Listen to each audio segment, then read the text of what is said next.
Thinking, Fast and Slow. Introduction, Thinking, Fast and Slow is a book by Daniel Kahneman, a Nobel Prize-winning psychologist. It explores the two systems of thinking that operate within our minds, the fast, intuitive system 1 and the slow, deliberate system 2. The book provides insights into how we make decisions and judgments, and the biases and heuristics that can affect our thinking. Part 1, Two Systems. Chapter 1, The Characters of the Story. This chapter serves as an introduction to the major themes and concepts of the book. The chapter begins with an overview of the two systems of thinking that Kahneman will explore throughout the book: System 1, which operates automatically and quickly, and System 2, which requires conscious effort and is slower and more deliberate. Kahneman then introduces the key characters of the book, including himself and his friend and colleague Amos Tversky, who were both pioneers in the study of human decision-making and heuristics. He also mentions Seymour Epstein, a psychologist who developed the concept of cognitive experiential self-theory, which emphasizes the role of intuition and emotion in decision-making. The chapter also features two fictitious characters, Tom W. and Linda, who are used to illustrate some of the key concepts in the book. Tom W. is used to illustrate the representativeness heuristic, which is a mental shortcut that people use to judge the likelihood of an event based on how closely it resembles a prototype or stereotype. Linda is used to illustrate the conjunction fallacy, which is a tendency to overestimate the probability of a conjunction of two events, example, Linda being a bank teller and a feminist, compared to the probability of either event alone. Overall, Chapter 1 sets the stage for the rest of the book by introducing the key characters and concepts that will be explored in depth in the subsequent chapters. Chapter 2, Attention and Effort. Thinking, Fast and Slow by Daniel Kahneman explores the two different modes of thinking, System 1 and System 2. Kahneman discusses how attention and effort play important roles in these modes of thinking, with System 1 being fast, automatic, and effortless, while System 2 is slower, more deliberate, and requires effortful attention. Kahneman explains that attention is a limited resource that can be depleted with use, and that attentional capacity varies across individuals. He also introduces the concept of cognitive load, which refers to the amount of mental effort required to complete a task, and how it can influence the quality of our thinking and decision-making. The chapter includes several examples, such as the gorilla experiment, which highlights how our attention can be selective and lead us to miss important details. Kahneman argues that understanding the interplay between attention and effort is critical in making accurate and informed decisions. Overall, Chapter 2 emphasizes the importance of being aware of how attention and effort affect our thinking and decision-making, and sets the stage for further exploration of the two systems of thinking in subsequent chapters. Chapter 3, The Lazy Controller. This chapter explores how System 1 is the default mode of thinking, and how System 2 is often used to override or control System 1 when needed. Kahneman describes System 1 as a lazy controller because it often relies on mental shortcuts, or heuristics, to make quick and efficient decisions. However, these heuristics can sometimes lead to errors, or biases, in our thinking. Kahneman discusses several cognitive biases, such as the confirmation bias, which is the tendency to seek out information that confirms our pre-existing beliefs, and the availability heuristic, which is the tendency to judge the likelihood of an event based on how easily it comes to mind. The chapter also explores the role of intuition in decision-making, which Kahneman argues is largely based on System 1 thinking. While intuition can be useful in some situations, it can also lead to biases and errors if not checked by System 2 thinking.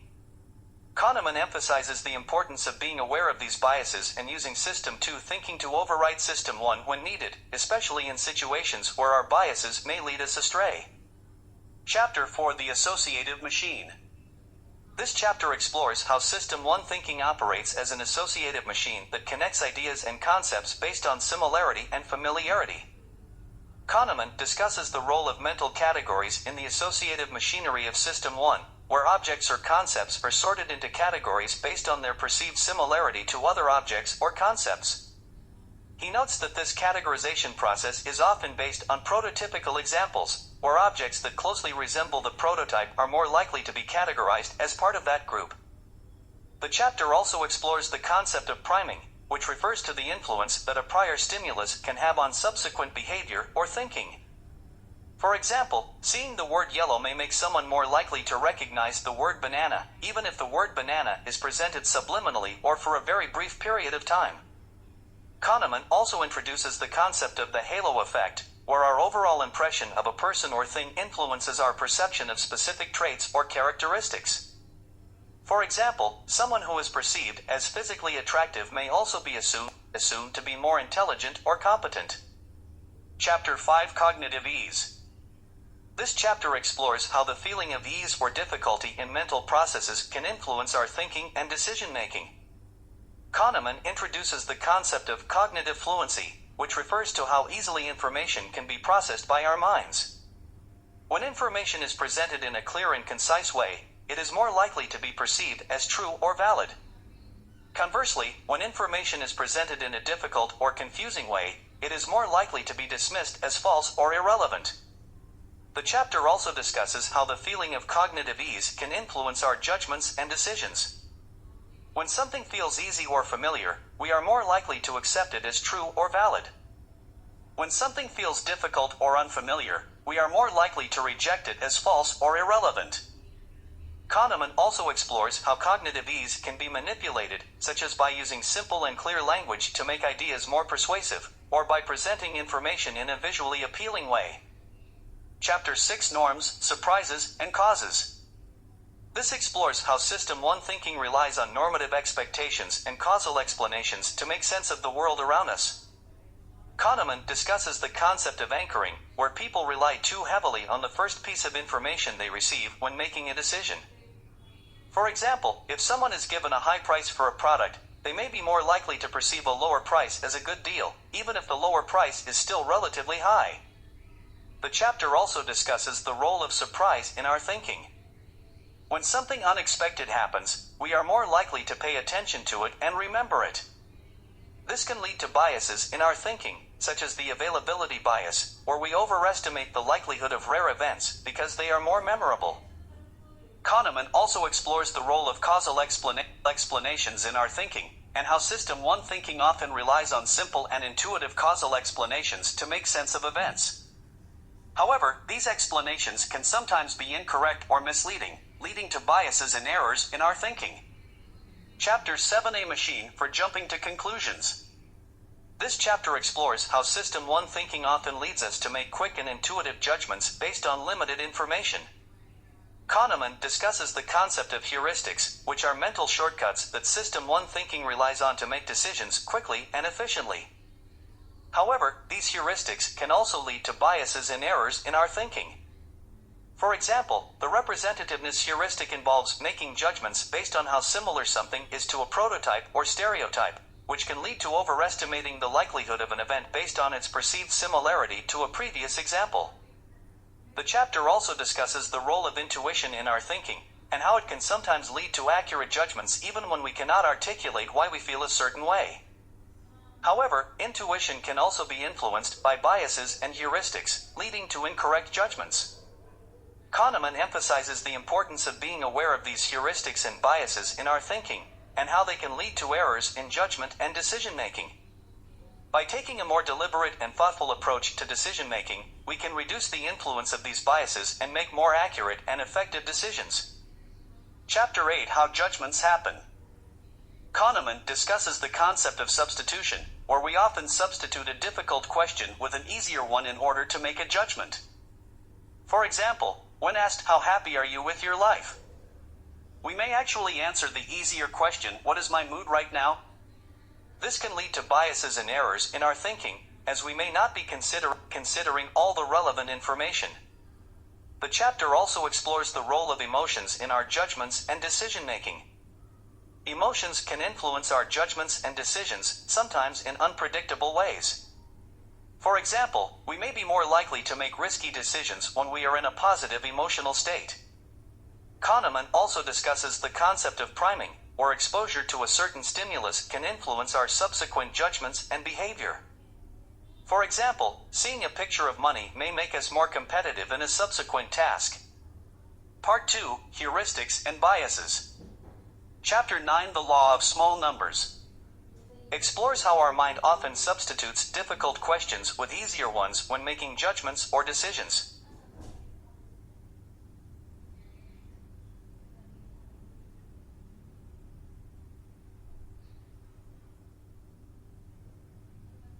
Kahneman explains that when faced with a difficult question, our mind often looks for a simpler question that is related to the original question and then answers that instead.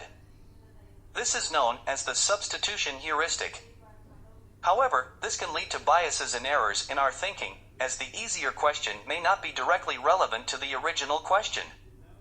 The chapter also discusses the role of intuition in decision-making and how it can sometimes lead to accurate judgments even when we cannot explain why we feel a certain way. However, intuition can also be influenced by biases and heuristics, leading to incorrect judgments. Kahneman emphasizes the importance of being aware of these heuristics and biases in our thinking, and how they can lead to errors in judgment and decision-making. By taking a more deliberate and thoughtful approach to decision-making, we can reduce the influence of these biases and make more accurate and effective decisions. Chapter 10 Anchors. This chapter, the powerful influence that initial information, or anchors, can have on our subsequent judgments and decisions. Kahneman explains that our mind tends to give disproportionate weight to the first piece of information we receive when making a decision, even if that information is completely arbitrary. This is known as the anchoring effect. For example, if we are asked to estimate the percentage of African countries in the United Nations, our estimate may be influenced by a random number presented beforehand, such as the number of countries in the UN starting with the letter A. The chapter also explores how anchoring can be used in marketing and negotiation to influence people's decisions. For example, retailers may use the tactic of displaying a high-priced item next to a lower-priced item to make the lower-priced item seem like a better value. Kahneman emphasizes the importance of being aware of the anchoring effect and how it can bias our thinking. By consciously considering other sources of information and not giving too much weight to the initial anchor, we can make more accurate and effective judgments and decisions. Chapter 11 The Science of Availability. This chapter discusses the role of the availability heuristic in decision-making. The availability heuristic is the tendency to judge the likelihood or frequency of an event based on how easily examples of that event come to mind. For example, if we hear about a recent plane crash, we may overestimate the likelihood of plane crashes happening in general, even though they are statistically rare. Kahneman explains that the availability heuristic can be influenced by various factors, such as media coverage, personal experience, and emotional arousal. He also discusses how the availability heuristic can lead to biases in judgment and decision-making, as people may rely too heavily on memorable examples rather than statistical evidence. The chapter also explores the concept of retrieval cues and how they can influence the availability heuristic. For example, if people are asked to generate examples of assertive behavior, they are more likely to recall and report assertive behavior than if they are asked to generate examples of timid behavior. Kahneman emphasizes the importance of being aware of the availability heuristic and its potential biases.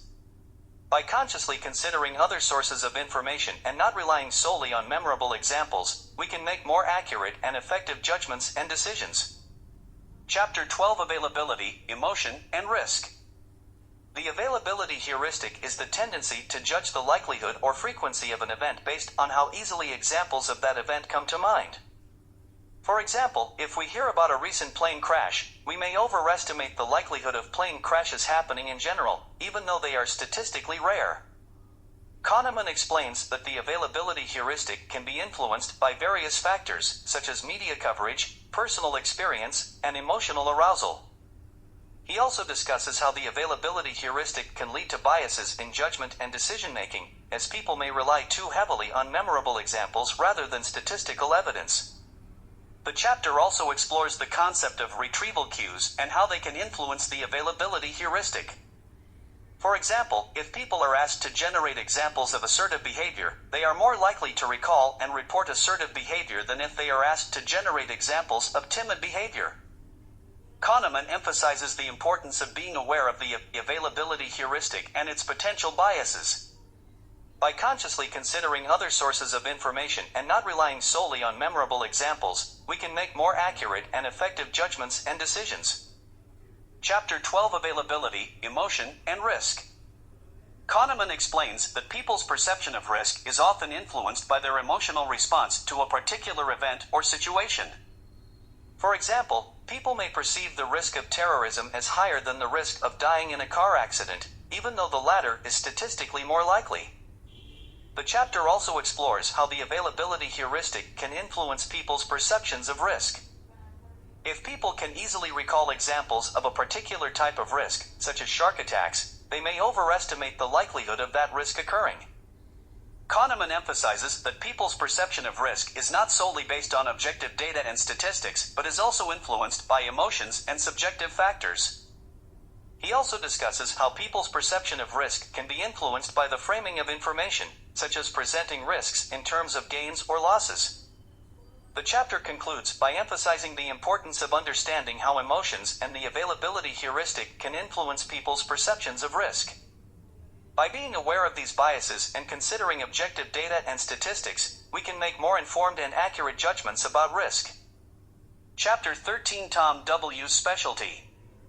Kahneman begins by introducing Tom W., a retired firefighter who became an expert in predicting which buildings were likely to collapse during a fire.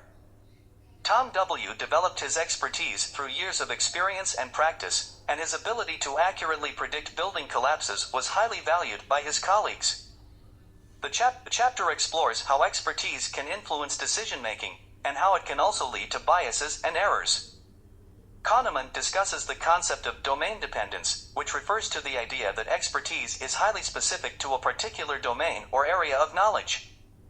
As a result, experts may have a difficult time applying their knowledge to unfamiliar situations or domains. Kahneman also introduces the concept of overconfidence among experts, which refers to the tendency to be overly confident in their judgments and predictions. This can lead to errors and biases, as experts may overlook important information or make incorrect assumptions. The chapter concludes by emphasizing the importance of understanding the limitations of expertise and being aware of the potential biases and errors that can result from overconfidence and domain dependence. By being open to feedback and considering multiple perspectives, experts can make more informed and accurate judgments. Chapter 14: Linda, Less is More. Kahneman begins by introducing Linda, a fictional character who is described as a feminist, intelligent, and concerned with social justice. Participants in a study were asked to rank the likelihood of Linda being a bank teller, or a bank teller and a feminist. Surprisingly, many participants ranked the latter option as more likely, even though it is logically less probable. This example highlights the conjunction fallacy, which refers to the tendency to assume that specific conditions are more probable than general ones.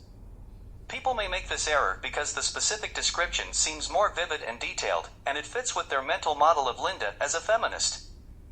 The chapter also discusses how the conjunction fallacy can lead to biases in other areas, such as predictions of future events or the assessment of risk. Kahneman emphasizes the importance of understanding the base rate of an event, which refers to the frequency with which it occurs in the general population, in order to make accurate judgments. The chapter concludes by discussing the limitations of the human mind in processing information and making judgments. Kahneman argues that cognitive biases such as the conjunction fallacy are an inherent part of the human experience, and that awareness of these biases can help people make more informed and accurate judgments. Chapter 15: Causes Trump Statistics.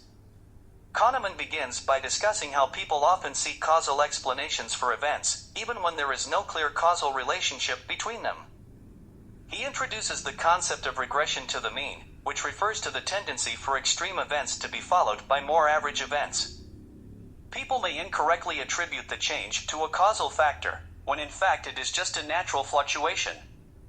The chapter then discusses the challenges of making causal inferences, such as the difficulty of establishing causality from observational data, and the importance of considering alternative explanations. Kahneman also discusses the role of intuition in making causal inferences, and how it can be influenced by biases such as confirmation bias and availability bias. Kahneman also introduces the concept of the narrative fallacy, which refers to the tendency to construct stories or narratives to explain events, even when the evidence does not support them. These narratives may be influenced by biases such as hindsight bias, where people overestimate their ability to predict events after the fact.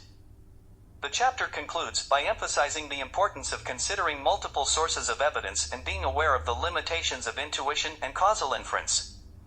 By recognizing the potential for errors and biases, people can make more informed and accurate decisions. Chapter 17: Regression to the Mean.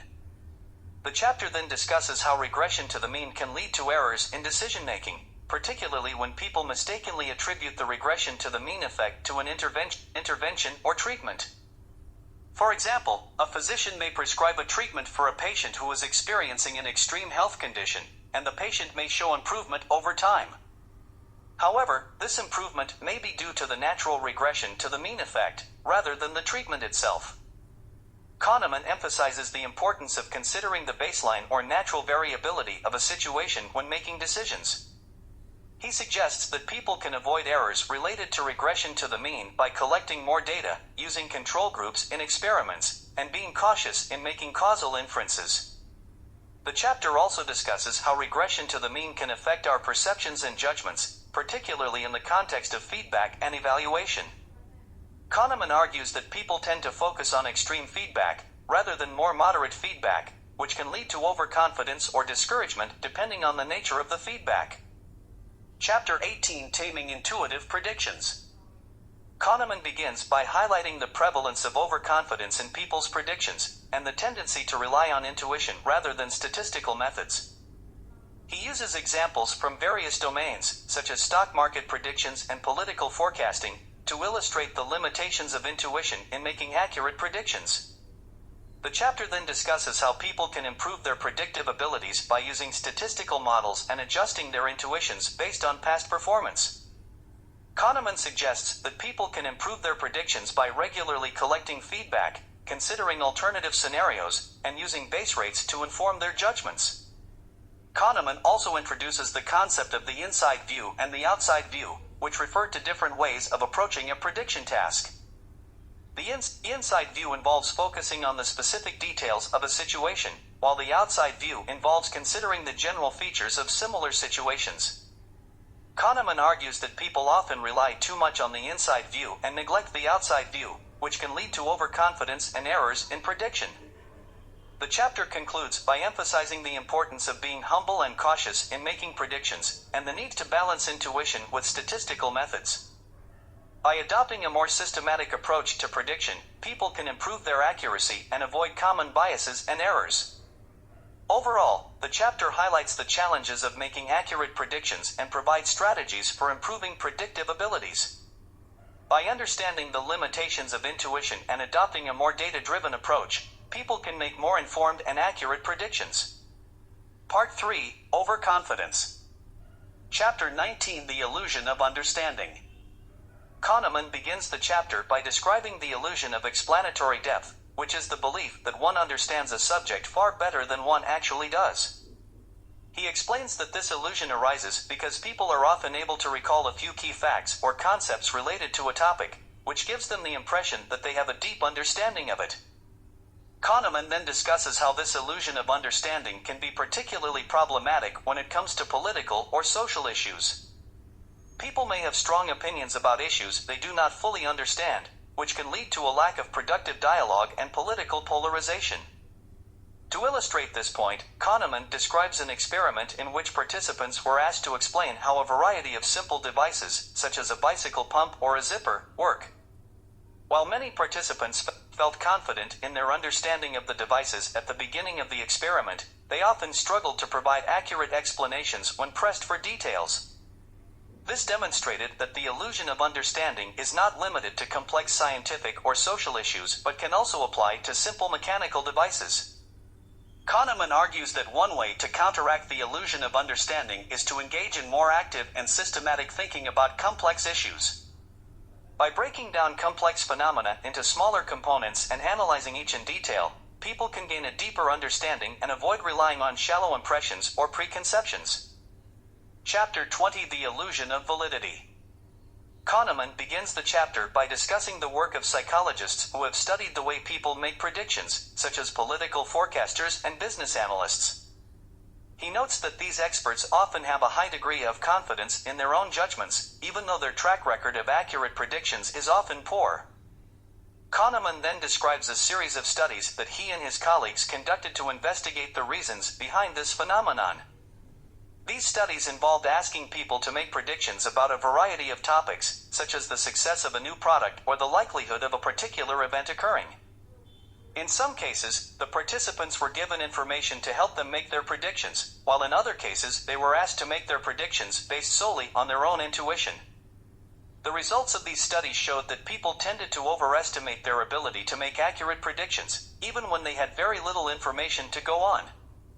This overconfidence was especially pronounced when people had a strong intuition or gut feeling about a particular outcome. Kahneman argues that the illusion of validity arises because people tend to focus on evidence that confirms their beliefs and ignore evidence that contradicts them. This can lead to a confirmation bias, in which people only seek out information that supports their preconceptions and ignore anything that challenges them. To counteract the illusion of validity, Kahneman suggests that people should adopt a more systematic and analytical approach to decision-making.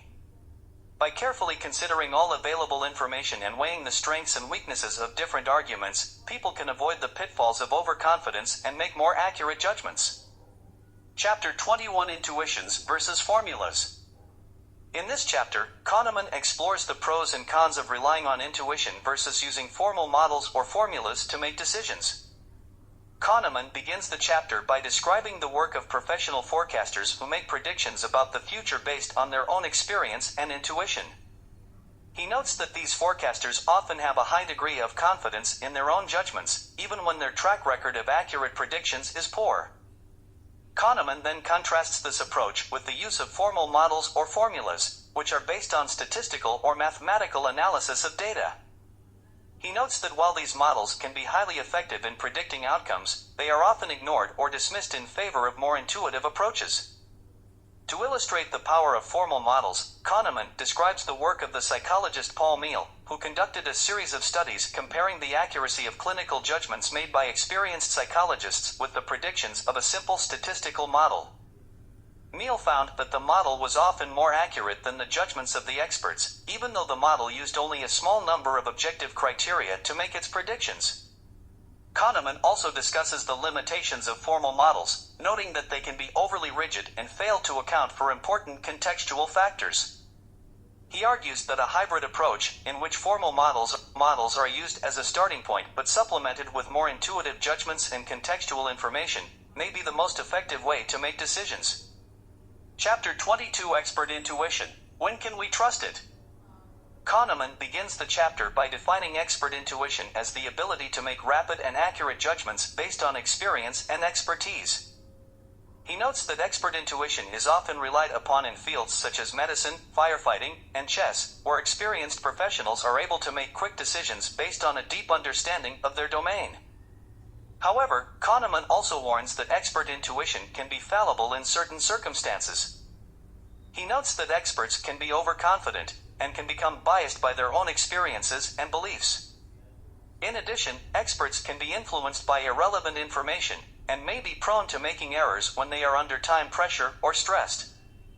To illustrate the limitations of expert intuition, Kahneman describes a study of radiologists who were shown X-rays and asked to make a diagnosis. The radiologist's accuracy was compared to that of a simple algorithm, which was able to make diagnoses based on a few objective criteria. The algorithm was found to be just as accurate as the radiologists, even though the radiologists had many years of experience and expertise. Kahneman also notes that expert intuition is most effective in domains where there is a high degree of predictability and regularity. In more complex and uncertain domains, such as the stock market or political forecasting, expert intuition is often less reliable. Chapter 23: The Outside View. Kahneman begins by highlighting the limitations of relying on inside view, which is a method of prediction that is based on information that is specific to the particular case at hand. Inside view often leads to overconfidence, as individuals focus on the unique features of their project or plan and fail to consider relevant external factors. In contrast, the outside view involves looking at similar cases from the past and using them to make predictions about the current situation. This approach is grounded in the idea of base rates, which are statistical probabilities based on previous occurrences of a particular event. By using base rates to inform predictions, individuals can avoid the biases and overconfidence that often accompany inside view thinking. Kahneman illustrates the power of the outside view with several examples, including the construction of a new hospital and the completion of a doctoral thesis. In both cases, individuals tend to focus on the unique features of their project and fail to consider relevant external factors. By using the outside view, however, individuals can make more accurate predictions and avoid costly mistakes. Kahneman concludes the chapter by noting that the outside view is a valuable tool, but it must be used in conjunction with the inside view to make effective decisions. The outside view provides a reality check and helps individuals avoid overconfidence, while the inside view allows for important nuances and details to be considered. By combining both approaches, individuals can make better predictions and plans. Chapter 24: The Engine of Capitalism. Kahneman begins the chapter by noting that capitalism is built on the assumption of rational economic actors making decisions based on self-interest. However, he argues that this assumption does not align with what we know about human psychology. In reality, individuals are often guided by emotions and cognitive biases that can lead them to make irrational economic decisions. Kahneman examines several specific biases that are particularly relevant to economic decision-making. These include loss aversion, the endowment effect, and the illusion of control. He argues that these biases can lead individuals to make poor economic decisions, such as holding on to losing stocks or paying more for a good simply because they already own it. Kahneman also explores the role of corporations in the capitalist system, noting that they often prioritize short-term gains over long-term benefits to shareholders and society as a whole. This focus on immediate profit can lead to unethical and damaging decisions, as seen in the recent financial crisis. Finally, Kahneman suggests several ways that the capitalist system could be restructured to better align with human psychology and promote more ethical decision-making. These include creating regulations that discourage short-term thinking and promoting a greater emphasis on social responsibility in corporate decision-making. Part 4: Choices. Chapter 25: Bernoulli's Errors. This chapter explores the concept of expected utility theory and the ways in which it may fall short in capturing the complexities of human decision-making. Expected utility theory, developed by mathematician Daniel Bernoulli in the 18th century, suggests that individuals make decisions based on the expected value of their possible outcomes. This theory assumes that individuals are rational and able to accurately weigh the costs and benefits of different options. However, Kahneman argues that this theory is limited in its ability to explain real-world decision-making. He notes that individuals often make decisions based on subjective evaluations of risk and reward, rather than simply calculating expected values. Additionally, he suggests that individuals may have biases that lead them to make decisions that are not in their best interest, such as overestimating the likelihood of positive outcomes or being overly influenced by recent experiences. Kahneman also explores the concept of prospect theory, which suggests that individuals place greater weight on potential losses than on potential gains. This theory challenges the assumption of expected utility theory that individuals are purely rational and suggests that emotions and subjective evaluations play a larger role in decision-making than previously thought. Chapter 26: Prospect Theory. Prospect theory delves deeper into the concept of prospect theory, which challenges the assumptions of expected utility theory and offers a more nuanced understanding of human decision-making. Prospect theory suggests that individuals place greater weight on potential losses than on potential gains, and that the value of a potential outcome is not simply based on its expected value, but on the individual's subjective evaluation of the outcome. For example, the pleasure of gaining $100 may not be equal to the pain of losing $100. Kahneman and his colleague Amos Tversky developed prospect theory in the 1970s based on a series of experiments that showed that people often make decisions that do not align with expected utility theory. For example, participants were shown two scenarios. In the first, they could either receive a guaranteed $3,000 or take a gamble with a 50% chance of winning $4,000 and a 50% chance of winning nothing. In the second, they could either lose $3,000 for sure or take a gamble with a 50% chance of losing $4,000 and a 50% chance of losing nothing. Despite the fact that the expected values of the gambles were identical in both scenarios, participants were more likely to choose the guaranteed option in the first scenario and the risky option in the second scenario, demonstrating a greater sensitivity to potential losses. Prospect theory also suggests that individuals are more likely to take risks when faced with potential losses than when faced with potential gains. This can lead to behaviors such as holding onto losing stocks in the hope of recouping losses, or taking out insurance policies against unlikely events. Chapter 27: The Endowment Effect. Kahneman explores a phenomenon in which people place a higher value on things they own or possess than on identical things that they do not own.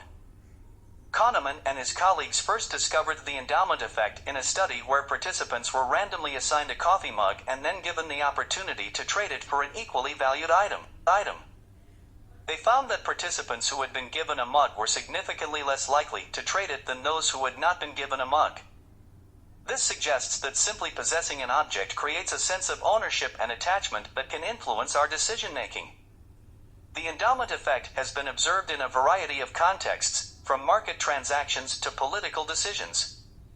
For example, it may explain why people are often resistant to policy changes that could lead to a loss of benefits, even if the changes are objectively beneficial in the long run. Kahneman notes that the endowment effect is related to loss aversion, which is the tendency to prefer avoiding losses to acquiring equivalent gains. Together, these cognitive biases can influence our decision-making in subtle but powerful ways. Chapter 28: Bad Events. In this chapter, Kahneman discusses the psychological impact of negative events and how humans tend to react to them. Kahneman notes that negative events typically have a greater impact on our emotions and behaviors than positive events. This is known as the negativity bias, and it is a common cognitive bias that can lead us to overestimate the significance of negative events and underestimate the significance of positive events. Kahneman also discusses the concept of loss aversion, which is the tendency to experience greater psychological pain from losing something than pleasure from gaining something of equal value. This bias can be particularly powerful when it comes to financial decisions, as people may be more willing to take risks to avoid losses than to achieve gains. Kahneman uses several examples to illustrate the impact of negative events on decision-making, including the phenomenon of escalation of commitment. This occurs when people continue to invest time, money, or other resources into a failing project or endeavor because they feel they have already invested too much to turn back. This is often the result of loss aversion, as people may be unwilling to accept the loss that would result from abandoning the project. Chapter 29: The Fourfold Pattern. In this chapter, Kahneman discusses the four basic categories that people use to make judgments about events in their lives. Kahneman explains that people tend to categorize events based on their causes and their outcomes. Specifically, people tend to ask whether an event was caused by internal or external factors, and whether the outcome was good or bad. Based on these categorizations, people tend to make judgments about the event and form beliefs about what will happen in the future. Kahneman uses several examples to illustrate the fourfold pattern, including the categories of success, failure, luck, and skill. He notes that people tend to overemphasize the role of skill in success and the role of luck in failure, which can lead to faulty judgments and beliefs. Kahneman also discusses the concept of regression to the mean, which refers to the tendency for extreme events to be followed by events that are closer to the average. This phenomenon can help explain why people tend to perceive events as being more predictable than they actually are. Chapter 30: Rare Events. In this chapter, Kahneman explores the ways in which people perceive and respond to low-probability events, or events that are unlikely to occur. Kahneman notes that people often have a difficult time understanding and responding to rare events, in part because our intuition and experience are based on more common events. This can lead to a number of biases and errors, including overestimating the likelihood of rare events and underestimating their potential impact. Kahneman discusses the phenomenon of availability cascades, which occur when rare events receive extensive media coverage or become the subject of widespread discussion. This can lead to a disproportionate sense of fear or concern about the event, even if the actual likelihood of it occurring is quite low. This can also lead to policy-based evidence, where policies are put in place based on perceived risk rather than actual risk. The chapter also discusses the concept of black swans, which are rare and unpredictable events that have a significant impact on our lives. Kahneman notes that black swans are inherently difficult to predict or prepare for, as they often fall outside of our normal range of experience and knowledge. Chapter 31: Risk Policies. In this chapter, Kahneman discusses the challenges of developing policies and strategies to manage risk in various domains, including finance, public health, and national security. Kahneman notes that people often have a difficult time understanding and managing risk, in part because our intuitions and emotions can lead us astray. He explores the concept of the precautionary principle, which states that in the face of uncertainty, it is better to err on the side of caution and take actions to reduce risk, even if the actual likelihood of harm is quite low. Kahneman also discusses the limitations of traditional risk management approaches, which often rely on quantitative risk assessments and cost-benefit analyses. He notes that these approaches can be overly narrow in scope and fail to account for the complexity and unpredictability of many real-world situations. The chapter concludes by discussing the challenges of communicating risk to the public and developing effective risk policies that take into account both the scientific evidence and the values and preferences of different stakeholders. Kahneman emphasizes the importance of transparency, honesty, and humility in the development and implementation of risk policies. Part 5, Two Selves. Chapter 32, Two Selves. In this chapter, Kahneman explores the idea that our minds are not a single, unified entity, but rather consist of two separate selves, the experiencing self and the remembering self. The experiencing self refers to the part of our consciousness that is focused on our immediate sensory experience, such as our feelings, perceptions, and sensations. The remembering self, on the other hand, refers to the part of our consciousness that is focused on our memories and our sense of self over time. Kahneman notes that these two selves can often have different perspectives on our lives and our experiences. For example, we may enjoy a particular experience in the moment, such as eating a delicious meal, but remember it less positively later on if it is followed by an unpleasant experience, such as food poisoning. Kahneman also explores the concept of duration neglect, which refers to our tendency to place relatively little importance on the duration of an experience when evaluating it in retrospect. This means that we may remember a short but intense experience more positively than a longer but less intense experience, even though the latter may have objectively been more enjoyable overall. The chapter concludes with a discussion of the implications of the two selves for our overall sense of happiness and well-being. Kahneman suggests that we should strive to find a balance between maximizing our immediate experiences and creating positive memories for our remembering selves, and that this balance may be different for different individuals depending on their personal preferences and values. Chapter 33, Life as a Story. Kahneman explains that individuals naturally seek to understand the events and experiences of their lives by weaving them into coherent narratives. These stories provide meaning, structure, and continuity to their experiences. However, people often interpret their experiences in ways that do not accurately reflect reality. For instance, people may exaggerate the importance of some events while downplaying or ignoring others.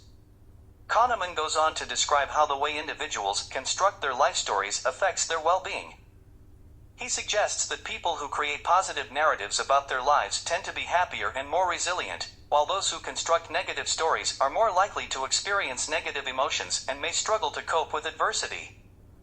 Finally, Kahneman argues that individuals can alter their life stories and their well-being by reframing past experiences in a more positive or negative light. By actively working to construct a positive narrative about their lives, people can cultivate greater happiness and resilience, even in the face of adversity. Chapter 34, Experienced Well-Being. This chapter explores the concept of experienced well-being, which refers to the subjective feelings of happiness or satisfaction that individuals experience in their day-to-day lives. Kahneman distinguishes between two components of experienced well-being: the emotional component, which refers to the immediate feelings that individuals experience in response to events, and the cognitive component, which reflects an individual's overall evaluation of their life. Kahneman also discusses how individuals' perceptions of their experiences are shaped by their expectations, social comparisons, and the peak-end rule. The peak-end rule suggests that people tend to remember and evaluate their experiences based on the most intense moment and the end of the experience. Additionally, Kahneman examines the paradox of happiness, which suggests that people's expectations and comparisons with others can lead to dissatisfaction, despite objective improvements in their circumstances. Finally, Kahneman discusses the limitations of self-report measures of experienced well-being and explores alternative methods of measuring and understanding subjective well-being. Overall, Chapter 34 provides a nuanced and insightful exploration of the complex factors that influence individuals' experienced well-being. Chapter 35, Thinking About Life, focuses on the concept of meaning and purpose in life, and how people think about their own lives. Kahneman begins the chapter by exploring the concept of the remembering self, which is the part of an individual that reflects on and creates narratives about their past experiences. He contrasts this with the experiencing self, which is the part of an individual that experiences their life in the present moment. Kahneman then discusses research on the factors that contribute to individuals' perceptions of meaning and purpose in life. He notes that people tend to derive meaning from experiences that involve personal growth, social connections, and a sense of contribution to a greater good. Kahneman also explores the concept of peak experiences, which are moments of intense joy or fulfillment that individuals remember vividly and cherish. He suggests that these experiences can provide insight into the types of activities and pursuits that are most likely to provide individuals with a sense of meaning and purpose in their lives. Finally, Kahneman discusses the concept of happiness as a moral obligation, which suggests that individuals have a duty to pursue happiness and avoid negative emotions. He notes that this view is both unrealistic and potentially harmful, as it can lead to feelings of guilt or inadequacy for individuals who are unable to achieve happiness.